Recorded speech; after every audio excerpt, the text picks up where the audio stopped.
Do the best you can. If that's not your philosophy, I would ask you to amend it. Let me give you the best of ancient script. Here's what it says.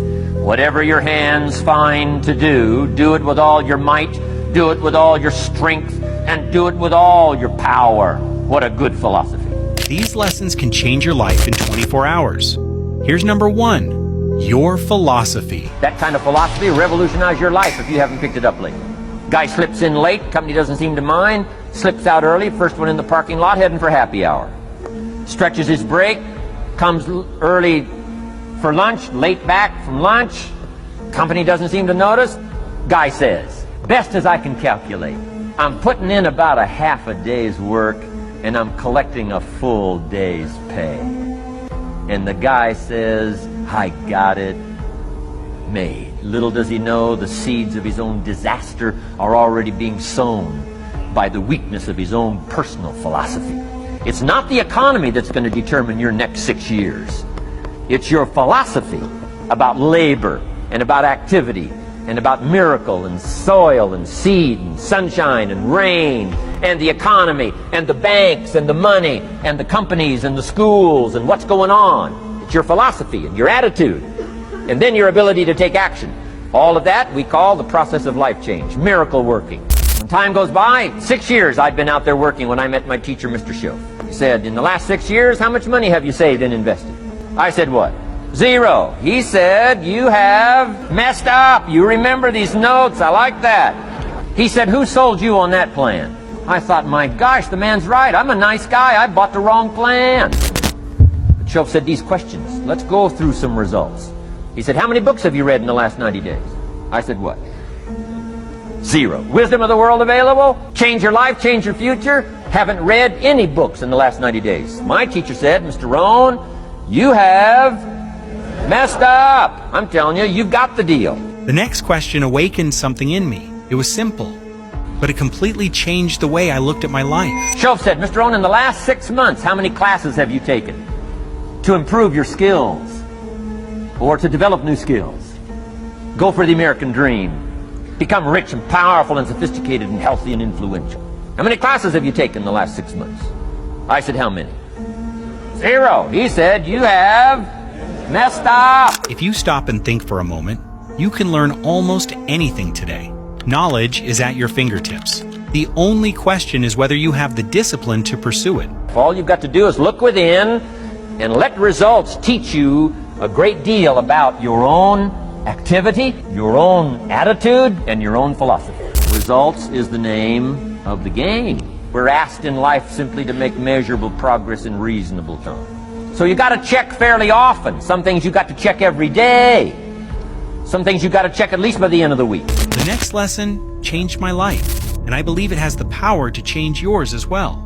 If you wish to be wealthy, study wealth. If you were to show me your present economic plan, in a personal conversation between you and me, you say, Mr. Rohn, let me disclose for you my current economic financial plan for the future. Would I get so excited I'd say, hey, I'm going to go across the country and lecture on your plan? Why wouldn't you have a superior, powerful financial plan that's taking you to the places you want to go? I'm asking you, if you find yourself caught like I was at age 25, make the personal commitment today and say, I'm going to study and I'm going to change, and 5 years from now, nobody's going to be able to say, how come you don't have a superior plan living in a superior country with superior opportunity? It'll be one of the most exciting days of your life because of your commitment to this simple little process I've outlined for you. But hearing this simple idea changed the way I looked at my life, and I never saw it the same way again. Here was the second phrase. Mr. Schoaf said, Mr. Rohn, if you wish to be happy, study happiness.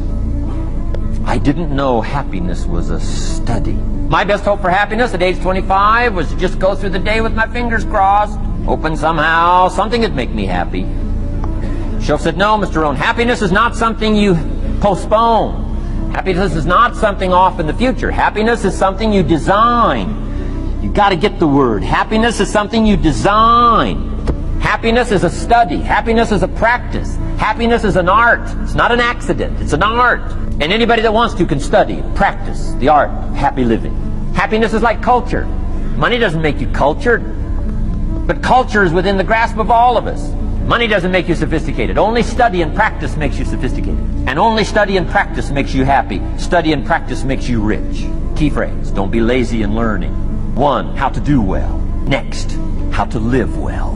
Don't be lazy in learning and practicing the art of economics, practicing the art of productivity, and practicing the art of lifestyle. Mr. Schaff taught Jim Rohn many valuable lessons, but this was the one that transformed my perspective, changed the way I saw myself. It taught me to never settle, to always aim higher, and I believe it can do the same for you. If 2 amounts pop in your mind, always go for the higher amount and become the higher thinking person.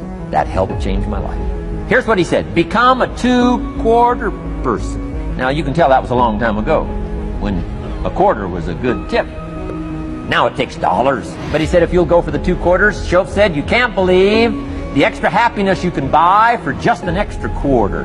That's called studying and practicing the art of lifestyle, which means living well. Money doesn't make you happy. Father wads up a $20 bill, throws it at his son, and says, if you need the darn stuff that bad, take it, just get out of my face. How sad, a father with money and no joy. He studied economics, but he never studied joy. I'm asking you to turn that around. Turn that all around. And finally, the most important lesson of all, pay close attention. Learn to reap in the harvest without complaint. Important part of personal development. Reap in the harvest without complaint. Take full responsibility. So in the harvest, take personal responsibility. It's your crop. Whatever you've reaped, it's your crop. Take responsibility. No complaint. And here's the next one. No apology. The best of human maturity is no apology if you've done well, and no complaint if you haven't, knowing that that's where the answers lie, within, and then without, in the miracle of the possibilities that we have to work with. Good phraseology used in the Bible, in my amateur way, but let me put it to you best I can. Treat your body like a temple. A temple meaning something you take extremely good care of. A temple, it's the only place you've got to live currently. The temple. But here's also what takes time, and that's your mental development. Feeding the mind. Some people read so little, they got rickets of the mind. They couldn't give you a good, strong argument as to their own personal beliefs. All glory to the people. Let the state be the servant of its people, not the people be the servant of the state. I'm telling you, you got to be able to pick up those ideologies. You got to be able to pick up the philosophy. And here's the next part. You got to be able to defend it. If you can't defend your virtues, and if you can't defend your values, I'm telling you, even in the 90s, you'll fall prey to philosophies that are not in your best interest. And we've got to help our teenagers, we've got to help our kids especially to be able to debate the major life issues, the political issues and the social issues, and the religious issues and the spiritual issues and the nutritional issues and the economic issues and all of the rest of the issues that are valuable for us to build the kind of equities we want. You got to get yourself ready. And one of the ways you got to get ready is not just physical and not just spiritual. You got to get ready